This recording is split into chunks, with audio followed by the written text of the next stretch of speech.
યુવરાજ, મારું માનો ને આ છોકરીને છોડી દો. કોઈને પીડા આપવી એ તો પાપ છે ને પરાણે કરેલી પ્રીત ને ભક્તિ બેય નકામા છે. હટ કરીને હરી ન મળે. એને મેળવવા હાટું તો એને રીઝવવા પડે.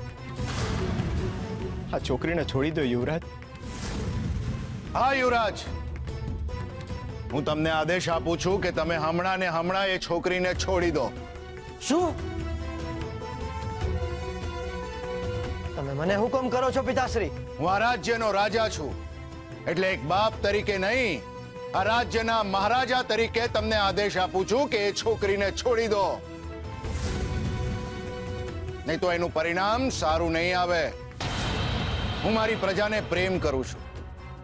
પ્રજા એ રાજાની દાસ નથી હોતી, એ રાજાની જવાબદારી હોય છે યુવરાજ. પ્રજાનું રક્ષણ કરવું એ રાજાની પહેલી ફરજ છે. પ્રજાનું રક્ષણ કરવાની જગ્યાએ પ્રજાનું ભક્ષણ કરી રહ્યા છો યુવરાજ. તમારે રાજા બનવું છે ને, તો રાજા બનતા પહેલા એક સારા માણસ બનતા શીખો, જેની અંદર પ્રેમ, દયા, ઉદારતા અને કરુણા નથી હોતી ને, એ રાજા બનવાને યોગ્ય નથી યુવરાજ. જે મનમાં હરીને રાખે અને ન્યાયપ્રિય જીવન જીવે ને, એ જ રાજા સાચો અધિકારી છે એના પદ માટે. એ સિવાયના રાજા તો માત્ર કહેવાના રાજા હોય છે, પણ પ્રજાને મન, એનું માન માત્ર 2 કોડીનું હોય છે યુવરાજ. તમારા જેવા સ્વાર્થી અને ક્રૂર રાજાને પ્રજા સદાયને માટે ધુત્કારે છે યુવરાજ. તમને પ્રજાનો પ્રેમ ક્યારેય નહીં મળે. આજથી સારા કામની શરૂઆત કરો અને તમારા પાપોનું પ્રાયશ્ચિત કરો.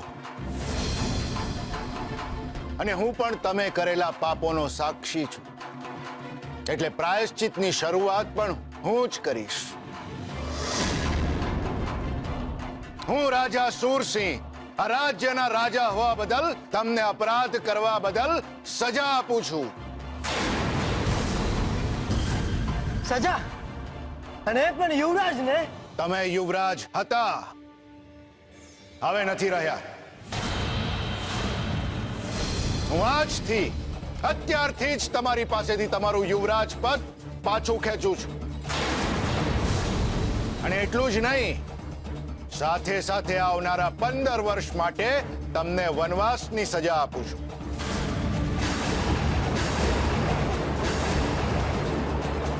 આ રાજ્યમાં અને આ ગામમાં તમારા જેવા પાપી અને અન્યાયી વ્યક્તિ માટે કોઈ જગ્યા નથી યુવરાજ.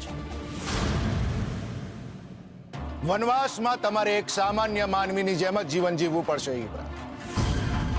યુવરાજને તો શું, એક માનવીને મળે એવી સુવિધાઓ પણ તમને નહીં મળે. આ જ છે તમારા અપરાધની સજા.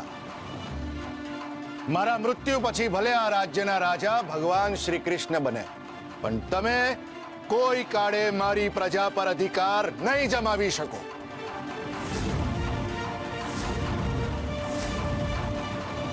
આ શું કર્યું પિતાશ્રી તમે? તમારા એકના એક દીકરા પાસેથી યુવરાજ પદ પાછું ખેંચી લીધું તમે. મારા પ્રેમનું આ મૂલ્ય આપ્યું તમે. તમને ખબર છે હું તમને કેટલો પ્રેમ કરું છું, તમારા માટે કેટલું માન છે મને. મારા પ્રેમની સીમા અસીમ છે પિતાશ્રી. તમને જોઈ જોઈને તો મને રાજા બનવાની ઈચ્છા જાગી. બાળપણથી જ તમને જોતો આવ્યો છું અને ત્યારથી જ નક્કી કરી લીધું કે હું પણ મહારાજ બનીશ. તમારો આ મુકુટ હું પહેરીશ, આ રાજગાદી ઉપર બેસીને શાસન કરીશ. હું હંમેશા વિચારતો હતો પિતાશ્રી કે મોટો થાઈશ ને એટલે રાજા બનીશ. રાહ જોતા જોતા હું યુવાન થઈ ગયો, રાજા બનવાને યોગ્ય થઈ ગયો, પણ હજુ પણ હું યુવરાજ જ છું પિતાશ્રી.